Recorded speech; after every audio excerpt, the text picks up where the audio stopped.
ओम श्री परमात्मने नमः। आदरणीय भक्तजनों, सादर प्रणाम। हम आपको आज श्री भक्तमाल जी में से श्री नाभाजी द्वारा वर्णित भक्त के वश में भगवान कैसे होते हैं और कैसे जस्सू जी ने भगवान को अपने वश में किया, जस्सू स्वामी जी की कथा को सुनाएंगे। श्री गणेशाय नमः। श्री सद्गुरुदेवाय नमः। श्री सरस्वते नमः। जयंती मंगला काली भद्रकाली कपालिनी दुर्गा क्षमा शिवा धात्री स्वाहा स्वधा नमोस्तुते। स्वाहा स्वधा नमोस्तुते। राधे तू बड़भागिनी कौन तपस्या कीन, तीन लोक तारण तरन हैं तेरे आधीन, हैं तेरे आधीन। भक्तजनों, श्री नाभाजी महाराज वर्णन करते हैं कि राघव जी जस्सू स्वामी के वृषभ चोरी ब्रजवासी लाए। राघव जी तैसे ही दिए श्याम बरस दिन खेत जुताए। नागव जी नामा जो नंद दास मुई एक बच्ची जीवाई। राघव जी अम्ब अल्लाह कौन ए प्रसिद्ध जग गाथा गाई। राघव जी बारमुखी के मुकुट को श्री रंगनाथ को सिर नयो। राघव जी बच्च हरन पाछे विदित सुनो संत अचरज भयो।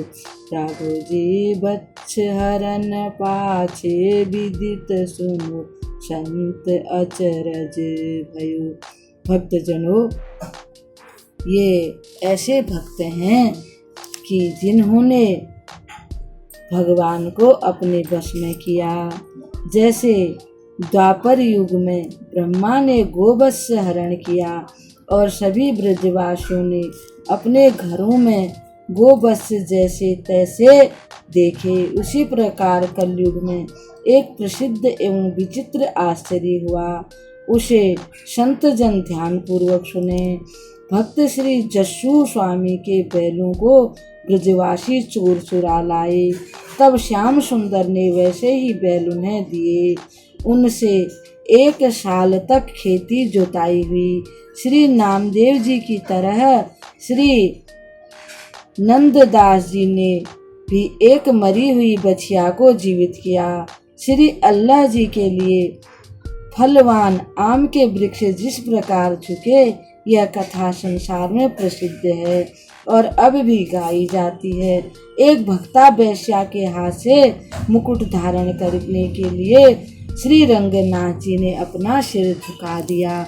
भक्तजनों, अब हम सबसे पहले श्री जस्सू स्वामी जी की कथा को श्रवण करते हैं।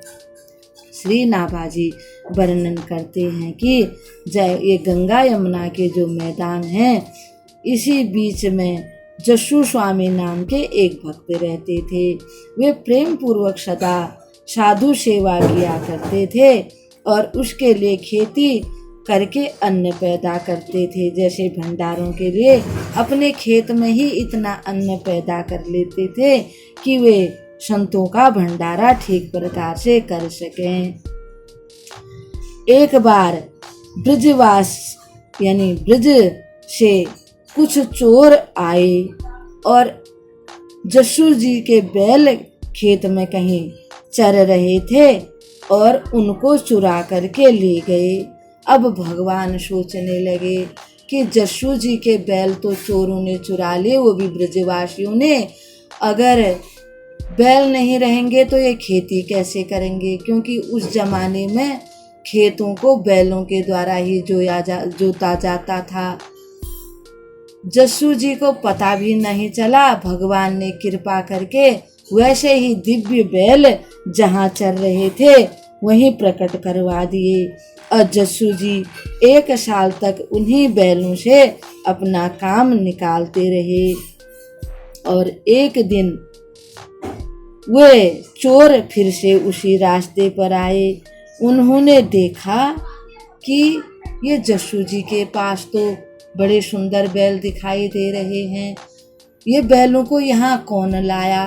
वो बैल वैसे ही थे जैसे चोर चुरा के ले गए थे, और परंतु वे इतने शानदार तरीके से काम करते थे, उन बैलों की अपेक्षा ज़्यादा अच्छे से उनको हाँकना भी नहीं पड़ता था। अपने आप ही ठीक तरह से खेतों की जुताई करते थे, ठीक तरह से दाना चारा इत्यादि खाते थे, और कहीं चरने के लिए भेज दिया जाए तो अपने आप ही चर के घर वापस आ जाते थे।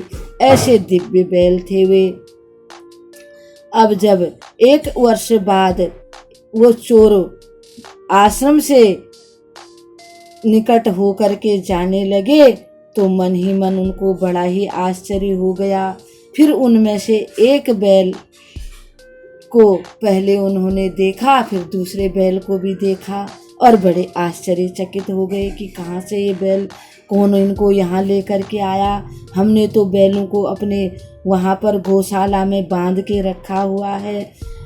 अब वे बड़े चक्कर में पड़ गए। उन्होंने फिर अपने एक साथी को भेजा, तुम जा कर के देखो वहाँ बैल हैं कि नहीं है। जब उन चोरों का साथी वहाँ गया, उसने देखा कि बैल तो वहाँ ऐसे ही बंधे पड़े हैं जैसे हमने बांध रखे थे।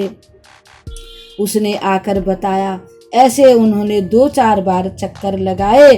अंत में वे हार करके जस्सू स्वामी जी के पास गए और उनसे मालूम हुआ कि ये मेरे बैल हैं, इनको तो किसी ने चुराया भी नहीं, ये तो पहले से ऐसे ही हैं। जब उन्होंने बात बताई कि ये बैल आपके पास कहाँ से आ गए, आपके बैलों को तो हम लोग चोर के ले गए थे, उन्हें भी बड़ा आश्चर्य हुआ और वे कहने लगे कि ओहो, ये तो प्रभु की बड़ी कृपा है। अब जैसे वो उन बैलों को लाए तो भगवान के जो बैल पहले वहाँ पर जस्सू स्वामी के लिए दिए थे, वे वहीं उसी समय अंतर ध्यान हो गए।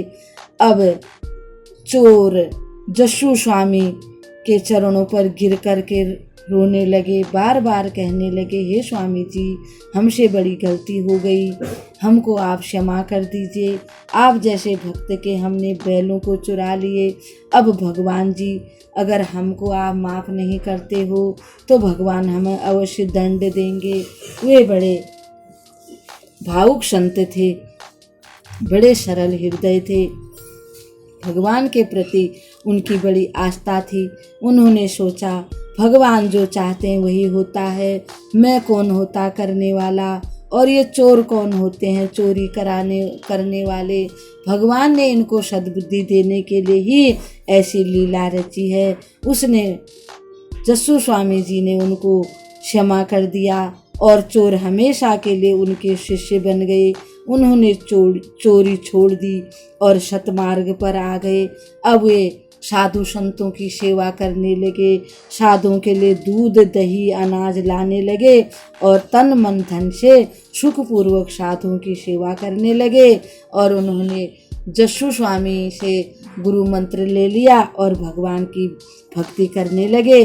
भगवान की भक्ति करके अंत में उनका हृदय बड़ा पवित्र हो गया। इस प्रकार से नाभाजी महाराज जस्सू स्वामी जी की कथा को वर्णन करते हैं। भक्तजनों, हम इस कथा को यहीं पर विराम देते हुए आप सबको प्रणाम करते हैं। कल भगवान के एक और भक्त की कथा के साथ आपके सामने उपस्थित होंगे। तब तक के लिए हम आपको प्रणाम करते हैं। ओम श्री परमात्मने नमः। आप लोग हमेशा प्रसन्न रहिएगा और सुखी रहिएगा।